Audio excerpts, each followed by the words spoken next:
Debat itu bagus, ya kan? Terima kasih Pak Presiden yang terhormat. Ini undangan pertama saya ke sini, mudah-mudahan bukan yang terakhir Pak. Jadi bagi saya blessing sekali ketemu Bapak. Saya bisa mengungkapkan banyak hal. Di sosial media saya sangat aktif sekali dan sangat banyak data yang saya perlukan dan data dari Bapak yang tentunya saya perlukan. Dan saya bertanya tentang geopolitik, di mana kapasitas saya lagi minatnya di sana. Bapak melaksanakan Mukadimah itu melakukan perdamaian dunia, karena salah satu di undang-undang kita di Mukadimah adalah menjalankan perdamaian dunia, dan Bapak sering mengajukan menjadi juru damai. Tapi kita tahu Pak, juru damai itu kita harus punya alat tekan Pak. Kita juga punya alat tawar atau apa istilahnya, bargain power atau deterrent power Pak, gitu ya. Nah, sewaktu Bapak join BOP, alat tekan kita apa Pak? Alat tawar kita apa Pak? Karena waktu itu belum perang. Israel dan Amerika belum perang. Sekarang sudah perang Pak. Nah, yang saya tetap fokus, selama Bapak punya alat tawar, kita bisa menjadikan tool itu sebagai penekan untuk perdamaian. Tapi kalau tidak ada Pak, apakah Bapak masih akan terus bertahan di BOP karena udah jadi board of war, atau bagaimana Pak? Baik, terima kasih. Jadi saya jelaskan ya. Saya jelaskan dalam konteks situasi sesudah 7 Oktober tahun 2023. 7 Oktober 2023. Terjadi serangan oleh Hamas Ya. Di malam yang dan pembalasan dari Israel yang luar biasa. Betul. Bisa dikatakan gila-gilaan itu, ya. 7 Oktober 2023 Bapak. Jadi 2024, 2025 terus dihabisin rata Gaza. 80% rata. 70.000 diperkirakan mati. Orang tua, perempuan, anak kecil tidak bersenjata. Apa yang kita bisa buat untuk hentikan itu? Kita coba dengan segala cara, ya. Akhirnya kita dengan berbagai cara kita negosiasi, kita kirim bantuan. Indonesia termasuk yang paling banyak kirim, termasuk ya, salah satu. Tapi yang lain, negara-negara Arab yang kaya-kaya juga pasti kirim bantuan yang lebih banyak ya. Tapi kita kirim Hercules banyak sekali, 3 Hercules pasat. Kita kirim kapal rumah sakit 2. Nah, di situ negara-negara Arab dan yang berurusan itu akhirnya kan sebagian dari mereka punya hubungan baik sama Presiden Trump Amerika. Mereka semua mendesak Amerika, tolonglah hentikan penghancuran Gaza ini. Dan saya di berbagai forum saya juga mengatakan bahwa di sini adalah the moral decline of the West, ya, bahwa negara Barat, waktu itu Amerika sama Eropa jadi satu masih, selalu mengajarkan kepada kita HAM, selalu mengajarkan kita demokrasi. Saya jarang dengar itu LSM yang kritik pemboman di Gaza itu. Maaf ya, aku boleh sindir juga kan. Kalau yang menyangkut negara Barat nggak mau, mereka terlalu banyak ya. Sekali lagi saya bukan anti Barat loh, tapi I know what's happening, you know. Jadi akhirnya Presiden Trump itu tadinya dia punya cita-cita ingin menjadi presiden yang bawa perdamaian. Betul. Ada Abraham Accords. Iya. Dia sangat mengharapkan dia bisa menyelesaikan masalah-masalah dan dia bisa dapat Nobel Peace Prize. Nah, ini oleh rekan-rekan kita negara-negara Arab waktu itu dan Muslim, bahwa kita ingin mendorong Presiden Trump untuk bisa neken Israel untuk hentikan. Karena kalau kita buka terbuka, kalau kita bisa terbuka, hanya Amerika yang bisa nahan Israel. Kemudian waktu di sidang umum PBB di bulan September tahun 2025 kalau tidak salah ya, saya muncul karena UNGA. saya pembicara ketiga habis Lula, Brazil, Trump, saya. Di situ saya sangat tegas dan juga hari sebelumnya saya juga bicara di forum yang dipimpin oleh Prancis, Emmanuel Macron. Dan di situ negara-negara Barat banyak yang umumkan mengakui Palestina. Ini terobosan besar. Ya. Kalau tidak salah Prancis umumkan, ya kan? Inggris umumkan, banyak negara. Ini terobosan ini. Terobosan luar biasa. Karena semua mau neken supaya Israel hentikan itu. Nah, di situ juga saya tegaskan lagi bahwa the only solution is two-state solution. Sesudah pidato saya, berapa jam kemudian, 8 negara Muslim diundang oleh Donald Trump. Arab Saudi, Uni Arab Emirates, Yordan, Turki, Pakistan, Qatar. Ini fotonya ini. Ya. Sama Jordan, Pak. Iya, sama Jordan.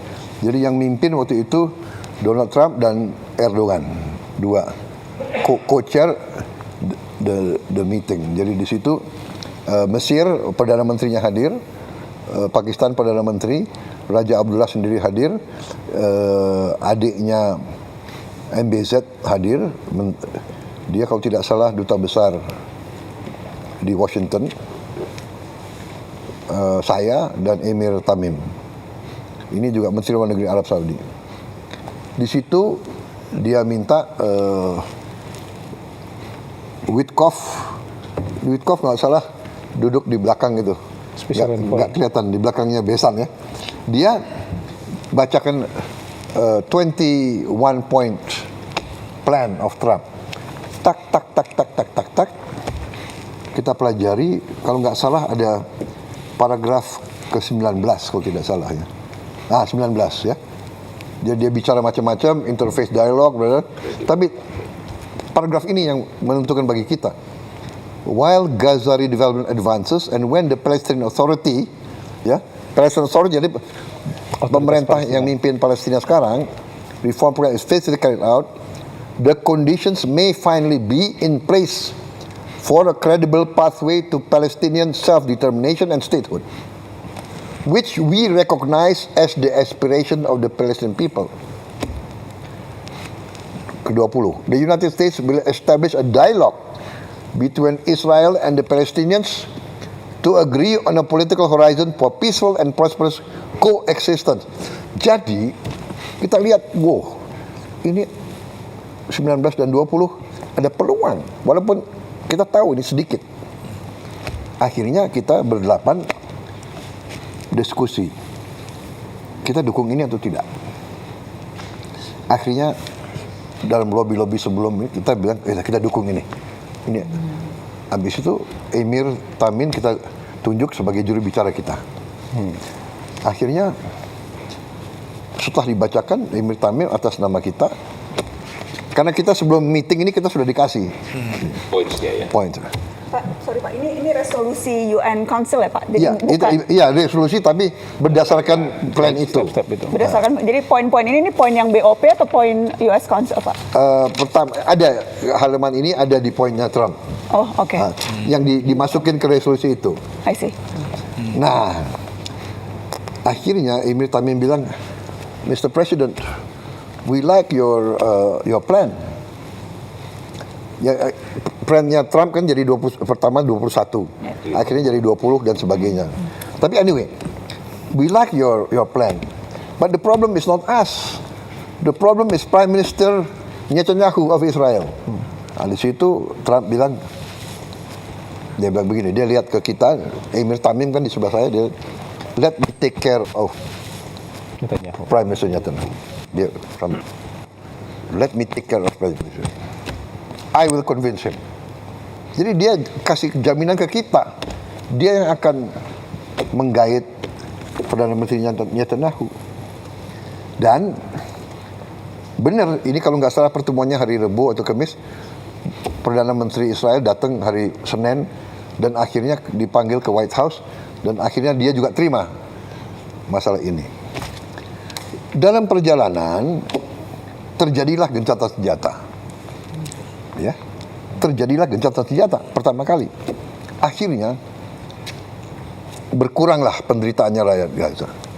Yang tadinya ribuan mati, akhirnya total dalam 1 tahun gencatan senjata, ya ada pelanggaran, ada mati 600 sampai 700 orang. Yang darinya ribuan tiap minggu. Kemudian buka Rafah, ribuan truk masuk. Bantuan. Ya sekarang ada 4.200 truk tiap minggu. Kalau tiap truk itu 10 ton, 20 ton ya. Pokoknya sekarang diperkirakan semua rakyat Palestina dapat makan. Bisa diselamatkan. Ini fokus. Tiba-tiba ada konsep Board of Peace. Ya kan?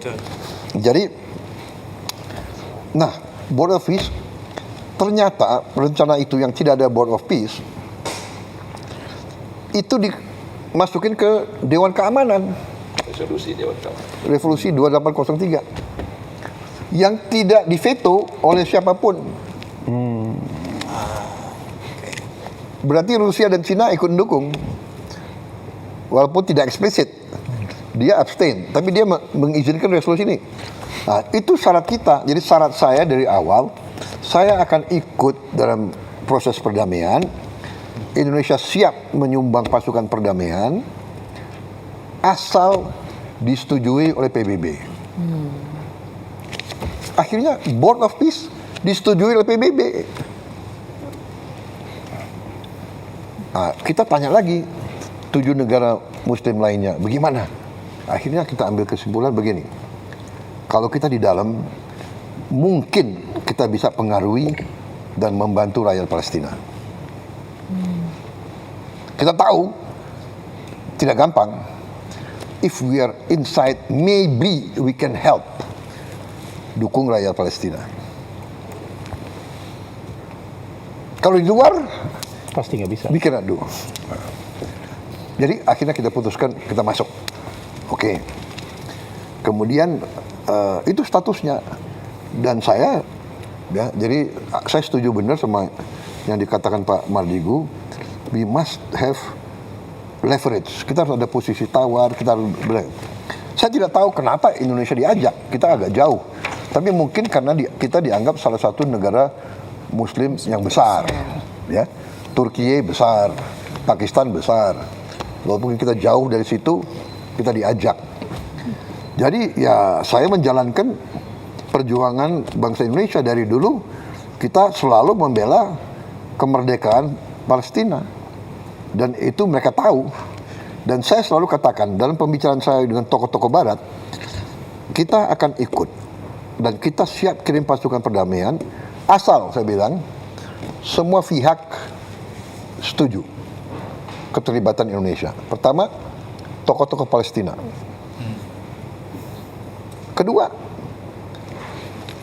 semua negara yang terlibat. Mesir, Yordan. Saya katakan tidak hanya Mesir, Yordan, dan bagi saya bilang, Mesir, Yordan, saya juga minta didukung oleh Arab Saudi, Qatar, UAE. Itu mitra-mitra kita kan yang baik. Dan saya juga mengatakan, de facto, Hamas harus menerima kita. Itu saya sampaikan. Karena we want to be a peacekeeping force. Kemudian oleh mereka, kita yang ikut di Board of Peace, itu dikasih kelonggaran. Namanya keterlibatan tiap negara diberi kesempatan sesuai dengan national caveats. Jadi keberatan-keberatan nasional boleh dihormati. Jadi kalau Board of Peace punya banyak kegiatan, negara X kami mau ikut yang ini, kami nggak mau ikut yang ini. Itu boleh. Ikut serta dalam pasukan perdamaian juga begitu. National caveats. Kita tegas, kita tidak mau terlibat dalam aksi militer terhadap Hamas. Satu. Kedua, kita tidak mau terlibat dalam mengambil senjata di weaponization dari Hamas. Kita tidak mau ikut. Yang kita mau adalah menjaga rakyat sipil dari serangan manapun. Itu komitmen kita. Setelah terjadi perang begini, kita konsultasi, tapi de facto-nya adalah everything on hold. Ya, saya sudah umumkan. Menteri Luar Negeri sudah umumkan bahwa sekarang kita tangguhkan on hold. Kita tangguhkan semua sampai penjelasan lebih jelas. Ya, kalau memang tidak ada suasana damai, bagaimana kita terlibat? Ya, itu pertama. Tapi sekali lagi kita harus hitung benar apa yang bisa kita buat bantu rakyat Palestina. Karena kita memang sangat diharapkan. Rakyat Indonesia, bangsa Indonesia sangat diharapkan oleh orang Palestina. Bantuan kita, makanan kita, bantuan dari Basnas kita luar biasa, besar sekali. Kita siapkan Hercules, tapi barang-barangnya kan dari Basnas, dari rakyat Indonesia, itu besar sekali pengaruhnya. Jadi situasi itu, Pak Mardigu. Jadi kita lihat, tapi ya akhirnya sekarang kita harus bertindak dengan sangat hati-hati. Jadi di hold dulu Pak ya? Oh jelas, sudah saya umumkan udah dari minggu lalu. Jadi kalau pasukan perdamaian itu bantuan ya Pak, karena kan Pembicaraan kayak ini ya Pak. makan kan tetap diperlukan Pak. Iya. Kalau enggak kelaparan lagi kan Iya. ya. Kalau bantuan Ya, yang kita hold adalah pasukannya. Ya. pasukannya. Tapi bantuan pangan, rekonstruksi kan Ya saya kira itu jalan harus terus. jalan ya. Oke. Ketika Bapak bilang akan ada indikator yang Bapak gunakan untuk memutuskan apakah masih bermanfaat atau tidak posisi kita di dalam BOP, Pak. Iya. Apakah perang yang dimulai oleh Israel dan Amerika ini tidak bisa jadi indikator untuk kemudian memutuskan ya memang Board of Peace tidak lagi sesuai namanya karena bahkan justru memulai peperangan. Apakah itu indikator yang tidak cukup kuat untuk membuat Bapak memilih Iya, keluar? itu salah satu indikator yang sangat kuat. Tapi sekali lagi kan kita masih sinkronisasi dengan beberapa mitra-mitra kita di situ. Kita akan nanti tanya pendapat Mesir, Yordan, Turki dan sebagainya. Ya. Ya, kalau saya boleh usul Pak, Ya. ini karena penting sekali, karena kan semua orang juga bertanya soal ini. It will be unwise kalau kita directly relate masalah bantuan rekonstruksi Palestina dengan dinamika terbaru, karena di BOP kan urusan rekonstruksi Gaza, dan kita berpartner dengan begitu banyak negara yang lain, termasuk yang juga mendapat masalah tanpa sengaja walaupun tidak mau terlibat perang seperti Qatar, Ya. Uni Arab. Jadi mereka kan juga harus kita dengar. Karena kita bersahabat kepada semua. Baik, kita break sebentar bisa? Baik.